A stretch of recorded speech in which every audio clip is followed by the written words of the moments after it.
Just how big of an audience do you actually have to have on YouTube before you can start making money? And what keeps content creators broke? Because YouTube is the most powerful way to build your audience online. Of course, it's one of my favorite topics, but YouTube is really only one piece of a bigger business puzzle. And if you want to make revenue from your efforts on YouTube, don't make the mistake of thinking that a business is going to build itself out of your channel. So, are you building a business or are you just building a YouTube channel? We're going to talk about it here on episode 6 of the Video Brand Infusion podcast. My name is Meredith Marsh, and I'm here to help you infuse the best video marketing strategies into your business for consistent revenue without paying for ads or constantly selling or cold pitching in the DMs. Does that even work? Because every time I get a cold DM from somebody, I'm like, ugh. Anyway, I have a special guest, and here's my disclaimer. I interviewed this guest a couple of years ago, and I'm cutting to a few key components from that interview that I did with my business mentor, James Wedmore. And I know that I mentioned James in the last episode briefly. This is not meant to be the James show or anything like that. But when I was putting the ideas together for this episode and what I wanted to talk about, I knew I can't leave out some of these more critical components to how my business generates consistent revenue with YouTube. And James teaches one of these components in a way that I could never even come close. So there's just no way that I could talk about business and YouTube and keep these key critical components hidden from you. Like, that wouldn't make sense. I want to be extra clear here. If you're watching this video rather than just listening to the audio, you're going to notice it looks a little bit different because I'm interjecting this into the episode while I'm editing it. So my lights aren't on or anything like that. This is going to be a few snippets from a conversation I had with James 3 years ago. But I went back and listened to that conversation, and there are some things that he said that are so relevant to this conversation that I want to make sure I include them here. So it's not really a back and forth conversation that you're going to hear, but you'll hear a little bit of me, and then you'll hear a little bit of James, and then I'll come back in at the end. First, I want to talk about how big does your YouTube audience need to be in order for you to start generating revenue with your own courses, programs, and digital products? Because I think the answer might surprise you. Here's James. Yeah, great question that I want to dispel, that people think that there's supposed to be this milestone that you hit before you can or should be making money or selling things. And I really want to dispel that, because the trap that we run into, so many of us, and I found myself here, was we operate from a permission based paradigm, which is we're waiting and we want to see if we are. A lot of people are. We're waiting for permission for someone to tell us to follow our dreams and do the thing that we want to do, or to monetize our idea.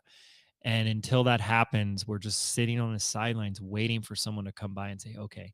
And that's really understandable, because if you look at the majority of our life, that's kind of how life set us up for. You can't ask a question unless you're called upon. You can't go to the bathroom until the teacher tells you to. You can't get to the next class until they say, okay, you've passed this class. And on it goes for a predominant amount of time in our life. But entrepreneurship, the moment we say, I'm going to do my own thing and become an entrepreneur, you can't be operating from that permission based paradigm, because you'll be sitting around waiting forever. And so that's the first aspect, is how much of you not getting the results you want is simply based on you're waiting for someone to tell you it's your time. It is your time, but it always was your time. And now is the time, and the time is now. So what are we waiting for? And so when people say, I don't have a big enough audience, or maybe I need to build my thing first or more or whatever, you can if you want, but you don't need to.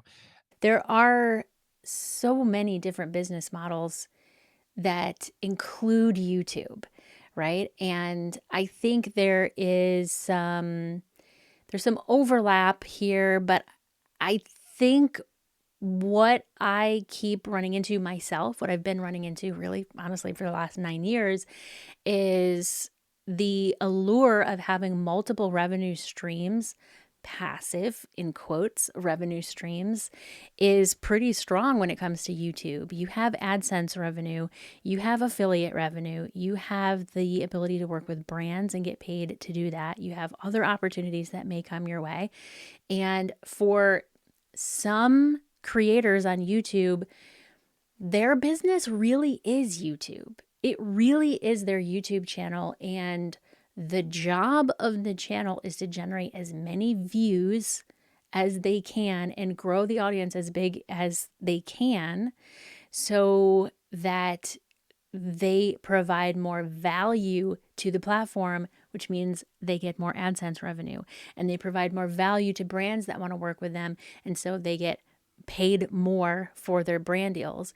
And they provide more value to the audience and to the brands. So brands send them products to do their product reviews when they have new products that launch. And that type of content, at least in my world and from my perception, that type of content creator is everywhere to the point where it seemed when I first started my channel like that's the only way to generate revenue with YouTube, even though in the back of my mind, I also wanted to create like a course or a program or something. Like I knew that was something I wanted to explore.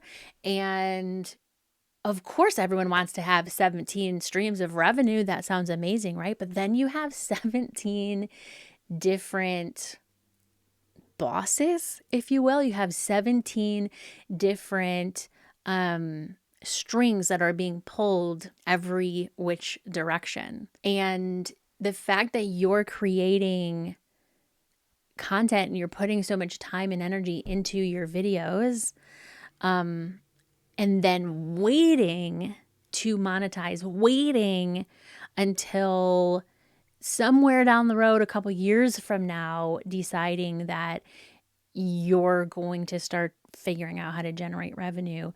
I think what I'm trying to say is you don't have to. If you thought that's how you had to do it, you don't. I kind of thought that's how I had to do it too when I first started. If you're creating videos because you have experience and expertise to share, then you can create a course or a program or a digital product that you can charge money for with that same experience and expertise that you are sharing. But if you're going to put the time and the effort into creating videos, I think you should also think about how you're going to have some ROI from that and not just, oh, I'm going to grow my channel and then figure out how to make money and how to monetize it. What kind of steps could somebody take who, like, they know they want to create content, they know they want an online business? How can they speed up the process Mm. or avoid landmines and hurdles that might slow them down or trip them up along the way of building their business when they're literally just trying to figure out what all the pieces of the puzzle are at this point? Let's not avoid the landmines. Let's just step on them, get blown up, and move on through as fast as we can. Because that's really, I mean, that's the way, the eye of the Yeah. needle. And that just brings up a whole nother thing. I will answer all of your questions, but like, I think people make their business strategy is one of survival. And it's like, how do I avoid failure? And that's the recipe for failure right there is like, Mm. how do I avoid it? Because then it becomes about playing not to lose versus playing to win. And there's a very different energy between the two. So it's like the whole, what do you do when you fall off the horse? You get back on. But most people say, well, I know what I'll do. I just won't fall off the horse. That's not how it's done. You gotta fall. It's like hurry up and just effing fail already. So here's the thing. Going back to what you were saying about like, can we just create content and worry about the rest later? That would be like this. Remember when we used to go to the mall and the mall had food courts? Remember food courts, Meredith, way back in the day? And that would be, like those people that stand out there in front of their little food court thing and they have a little taste tester and they got a little toothpicks on the Mhm. tray and they say, Mhm. want some orange chicken or kung pao chicken or whatever it is from Panda Express? Yeah. and you taste it and you're like, oh, this is amazing. And you go and you order from Panda Express or whatever. But that's like saying you're going to stand out in the food court with the tray of food and be like, it really doesn't matter what I put on this plate and what we sell and what our store is. We'll figure that out later. Let's just put anything on the plate and see if people want it. And that's what I was doing for a long time. There's no strategy there. It's very safe to play there. Um, and so it's fine if people want to do that, but understand you could be like putting out like, oh, let's do cupcakes because people like, so you have this free taste testing of a cupcake and someone's like, that, wow, that's amazing cupcake. Where can I get more? And you're like, oh, we don't sell cupcakes. So that's like, we want to understand that our free content is the magnet that attracts our customers. It's, to use probably a derogatory metaphor, it's the bait, like when you're going fishing. So if you went to a bait and tackle shop and you go, what's the best type of bait? They'd probably come back and say, well, what type of fish do you want to catch? And not that we're baiting anybody, but it's a really great metaphor. The type of bait that you use is going to attract the type of fish you want to catch. So the type of content that you create is going to determine what type of customer you attract and for what, for what purpose, for what solution, what are they coming to you for? And this is where, like I'm a business owner first. I'm a business owner, and what that means is you're not really in business until you make a sale. And I want people that are following and learning from me. I want them making money. I'm all about that. I want you guys making tons of money, and not because money is going to make you happy. Money, if you're not happy now and you think money is going to make you happy, no, it's just going to amplify your unhappiness, and that's going to lead to depression and burnout. I actually went through that. That was very scary, but it won't fill any mirage of a gap or of a hole you've created for yourself in your life, but it will give you as a tool access to more resources, more team, more content, more impact, bigger business, better life, like in those regards, working less and stuff like that. So as a business purist, you're not in business until the sale is made. Mhm. Um, and so I always like to follow Stephen Covey's 7 Habits of Highly Effective People. Habit number 2, begin with the end in mind. And the end in mind is the sale. And so what I really like to do there is say, okay, so what's the sale? What needs to happen to make the sale happen? What is it I'm selling? What is the problem I'm solving? And then work backwards to say, what type of content do I need to create that would create demand and desire for that sale? And that's a big difference. And I want to bring this down into one simplistic difference. Uh, there's a lot of influencers out there, and I don't mean anything like wrong or disrespect, but I started doing all this research on these influencers that are out there, and there's a lot of them that have millions and millions of followers. They're content creators. It's great, but they're broke. They don't make any money. And there's all these articles and stuff. You can go Google this and stuff. Like they're trying to sell T-shirts and they can't do it. And the thing is if you're going to be a content creator, it's a lot of work. Making a video, I mean, I have hundreds of videos on my YouTube channel back in the day. Mhm. It is so much work, right? Mhm. If you're going to put that much work and that much love into it and that much time in your life into it, why not make it be something that you don't need to go have another job on top of it that's completely separate? Why not Mhm. combine the two where the thing that you love is the thing that also pays you so that it perpetuates you doing this? And when I see a lot of the influencers that are broke, I'm like, man, that's how do you keep up all that content and then somehow you have to concern yourself with getting a job or making a living? That seems like it's making things so much harder.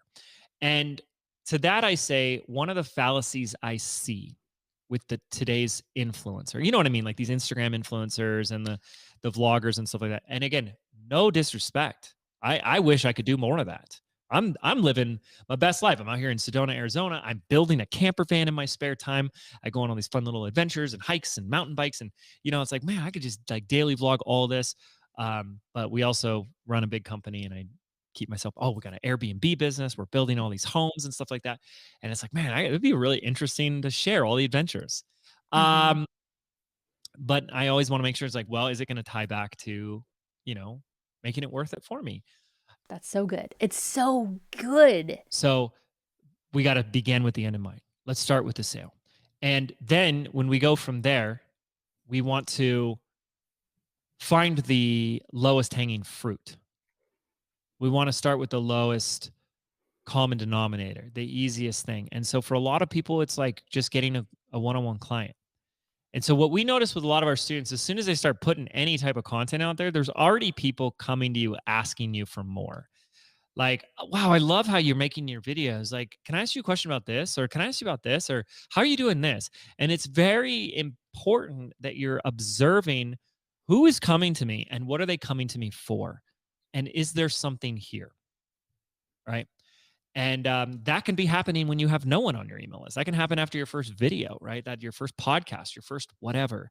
And we want to pay very special, um, very special attention to that because that may be the opportunity that's right in front of you and we didn't even notice it.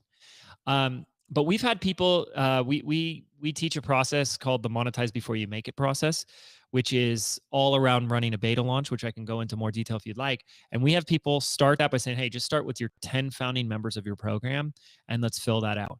And people that don't have the list, don't have the following, don't have the platform, that are filling out their programs, getting their first 10 members in, paying members into a program that they create live like on a weekly group coaching training, create and build out the whole program. They're getting paid upfront. The proof is in the profit, not the pudding. The proof is in the profit. And now they're getting paid upfront to launch their business, and then they're off to the races. So I always love to challenge these ideas, that these notions that you have to be somewhere, obtain something before you can get started in business. I think that's very, very dangerous because people will just keep chasing that, saying, I'm not ready yet. My list isn't big enough. My authority isn't where it needs to be. My credibility, I need more certifications. I need more courses. I need more of this. And the reality is you can get started helping somebody right now and you can get paid for it. You have a really great training on a free training on, attracting your first 100 leads so that Yeah. you can make your first sale and create your online business. I put a link down in the description to that so people can grab that for free. Real quick, what exactly are people gonna find in that free training? Yeah, I want you guys to make that sale, get that client, get that customer. And so by putting your content out, you're going to start attracting the people that actually want your stuff. And so this is a 14 video course, step by step. And it's designed to help be intentional with the type of content you're putting out there, how you're putting it out there, and where you're putting it out there to attract people that want to work with you, that are ready for the next step. You guys need to understand there is a massive difference, and social media and all this stuff that's going on right now with advice and all the social tools that exist. It's very easy to lead people astray, that there is a difference between audience and leads, and people have collapsed the two. An audience is somebody who's sitting in the audience watching you, and a lead is someone who already wants to work with you. And there's a big difference between the two.